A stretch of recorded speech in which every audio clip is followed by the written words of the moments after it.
Hello दोस्तों, welcome to my channel SK technical. आज हम बात करने वाले हैं लेद मशीन क्या है, लेद मशीन में कैसा काम होता है, लेद मशीन का पार्ट को पूरी विस्तार से जानने वाले हैं। पहले हम जानते हैं लेद मशीन क्या है।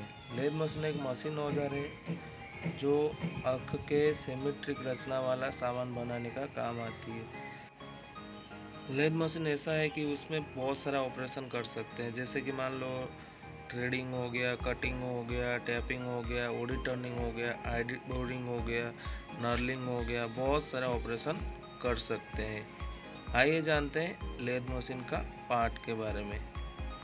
लेद मशीन का क्या क्या पार्ट है और उसका क्या काम है। पहले नंबर में आता है bed, chuck, head stock, tail stock, lead screw, leg, carriage, apron, chips pan, spindle. ये लेद मशीन का मेन बॉडी पार्ट होता है। लेद मशीन के सारे उपकरण बेड के ऊपर जुड़े हुए रहते हैं, नट बोल्ट के सारे। ये कास्ट आयरन का बना हुआ रहता है। इसे फ्लोर के साथ जोड़ दिया जाता है क्योंकि मशीन चलते वक्त बहुत सारे वाइब्रेशन होता है, जिसकी वजह से बेड को फ्लोर के साथ जोड़ दिया जाता है नॉट बोल्टिंग के सहारे, जिसके वजह से वाइब्रेशन कम हो जाता है। मशीन अपने कांस्टेंट पोजीशन में रहता है, कहीं इधर उधर हिलता नहीं है। दूसरे नंबर में आता है टूल पोस्ट। ये कैरेज के साथ जुड़ा रहता है। टूल पोस्ट का उपयोग कटिंग टूल को होल्ड करने के लिए होता है। टूल पोस्ट के ऊपर एक टूल होल्डर होता है। टूल होल्डर के उपयोग से लेद मशीन पर होने वाले ऑपरेशन के लिए जिस भी कटिंग टूल का ज़रूरत होता है उसको टूल पोस्ट के ऊपर जो टूल होल्डर लगा हुआ रहता है उसके साथ टूल को प्रॉपरली टाइट कर दिया जाता है, जिससे अपना ऑपरेशन प्रॉपरली हो सके। चक का प्रयोग वर्कपीस को होल्ड करने के लिए होता है। चक को बोल्ट के सहारे स्पिंडल के साथ जोड़ दिया जाता है। जब स्पिंडल घूमता है उसके साथ ही साथ चक भी घूमता है। जब हमको वर्कपीस के ऊपर काम करना होता है जो कि चक के साथ फिटअप होके रहता है, जिसके वजह से जैसे स्पिंडल घूमता है उसके साथ ही साथ चक भी घूमना चालू करता है और उसके साथ जॉब भी अपना जो लगा हुआ रहता है वो भी घूमना चालू करता है, जिसके वजह से वो जॉब के ऊपर हम मशीनिंग कर सकते हैं। आइए जानते हैं हेड स्टॉक के बारे में। हेड स्टॉक क्या होता है। ये लेद मशीन का मेन बॉडी पार्ट्स होता है। ये बेड के लेफ्ट हैंड साइड पर लगा हुआ रहता है। इसमें gear chain, spindle, driving police सभी को होल्ड करने के लिए हेड स्टॉक का इस्तेमाल किया जाता है। ये कास्ट आयरन का बना हुआ रहता है, जैसे कि फिगर में देख सकते होंगे आप। ये हेड स्टॉक के ऊपर चक, वर्कपीस, स्पिंडल सब कुछ जुड़ा हुआ रहता है, जो कि ये मदरबोर्ड ऑफ लेद मशीन माना जाता है। आइए जानते हैं टेल स्टॉक के बारे में। ये बेड का राइट हैंड साइड में पाया जाता है। इसका मुख्य कार्य ये है कि जब हम लेद पर कार्य करते हैं तब टेल स्टॉक जॉब को सपोर्ट करता है। टेल स्टॉक के ज़रिए हम भी ड्रिलिंग, बहुत बड़ा बड़ा ड्रिलिंग भी कर सकते हैं। टेल स्टॉक को जॉब को सेंटर मिलाने के लिए काम भी कर सकते हैं।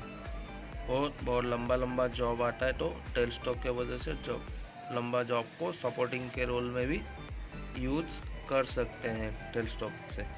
आइए जानते हैं लीड स्क्रू के बारे में। ये बेड के नीचे होता है। इसका प्रयोग कैरेज को ऑटोमेटिक मूव करने के लिए होता है, जिसके वजह से हम क्रॉस स्लाइड और कैरेज को कांस्टेंट फीड के साथ मूव करा सकते हैं।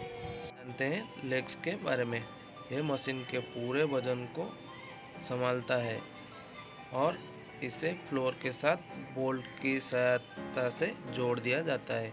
ये लेद मशीन पर कार्य करने के दौरान बहुत सारे वाइब्रेशन आता है, इसके वजह से लेग्स को फ्लोर के साथ बोल्टिंग कर दिया जाता है, जिसके वजह से वाइब्रेशन कम हो जाता है और ऑपरेशन के टाइम कोई भी दिक्कत नहीं आता है। लेते हैं कैरेज के बारे में। कैरेज जो कि हेड स्टॉक और टेल स्टॉक के बीचों बीच पाया जाता है। ये टूल पोस्ट को होल्ड करता है और टूल पोस्ट को बेड के ऊपर नीचे दाएं बाएं आगे पीछे मूव करवाता है। जैसे कि आप इमेज में देख रहे होंगे, जो कि हेड स्टॉक और टेल स्टॉक के बीच में जो लाल वाला हिस्सा बना हुआ है उसको कैरेज बोलते हैं, जो कि हेड स्टॉक और टेल स्टॉक के बीचों बीच में पाया जाता है। आइए जानते हैं एप्रोन के बारे में। एक कैरेज के अंडर होता है।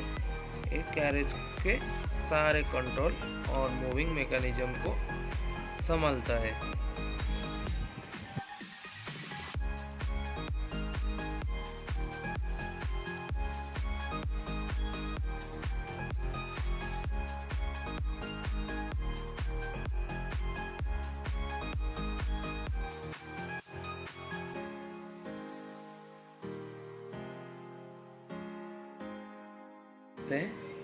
चिप्स पेन के बारे में।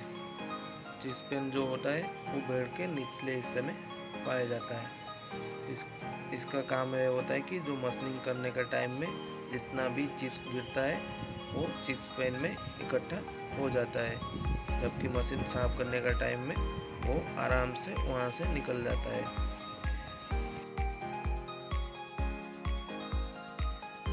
ये जानते हैं स्पिंडल के बारे में। ये लेथ मशीन का सबसे महत्वपूर्ण पार्ट होता है। ये चक को होल्ड करने का काम करता है, मतलब चक स्पिंडल के साथ ही जुड़े होते हैं। ये स्पिंडल घूमता है तो उसके साथ चौक भी घूमता है। जो चौक घूमेगा उसके ऊपर अपना वर्कपीस लगा हुआ रहता है। जैसे स्पिंडल घूमेगा तो चौक घूमेगा, तो चौक घूमेगा तो अपना वर्कपीस घूमेगा, जिसके वजह से हम काम कर सकते हैं।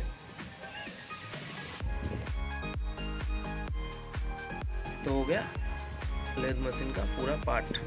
आइए जानते हैं एक एक करके लेथ मशीन का ऑपरेशन के बारे में।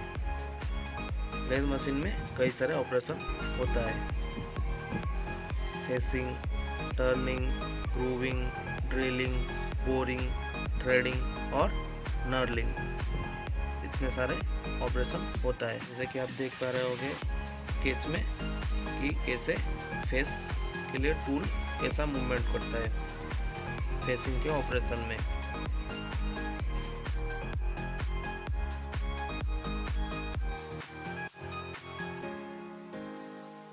जैसे कि देख पा रहे होंगे टर्निंग ऑपरेशन वर्कपीस का फेस से लेके उसका आउटर डायमीटर के ऊपर क्रॉस में चलता है, तो टर्निंग होता है। जिसे वर्कपीस का आउटर डायमीटर कम होता है उसको टर्निंग प्रोसेस बोलते हैं। कर रहे होंगे ग्रूविंग के ऑपरेशन स्केच में। आउटर डायमीटर के ऊपर कैसे टूल एंटर करके ग्रूव का साइज बनाता है।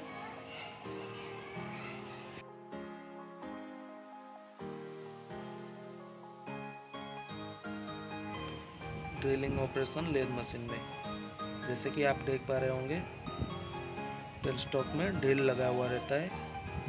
जैसे कि चॉक रोटेशन होगा उसके साथ ड्रिल को आगे आगे पुश करना जाएगा, जिससे ड्रिल होते रहेगा।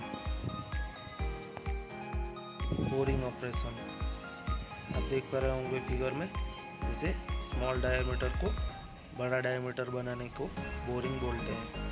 जैसे कि ऑपरेशन में आप देख पा रहे होंगे कि डायमीटर को बड़ा करने के लिए टूल यूज होता है, जैसे कि आईडी बोरिंग उसको बोलते हैं।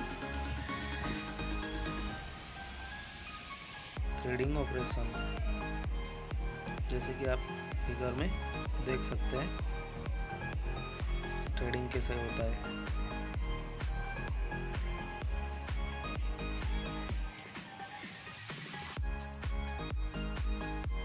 नॉलिंग ऑपरेशन, इसके लिए स्पेशली नॉलिंग ऑपरेशन का अलग से टूल होता है। जैसे कि नॉलिंग के लिए वो टूल को वर्कपीस के ऊपर पूरा फिक्स कर दिया जाता है, टच करा दिया जाता है जैसे जॉब घूमता है और उसके हिसाब से वो उसके ऊपर नॉर्लिंग कर लेता है। तो आपको कैसा लगा मेरे को नीचे कमेंट में ज़रूर बताएं और मेरे चैनल को लाइक शेयर एंड सब्सक्राइब करें। Thank you.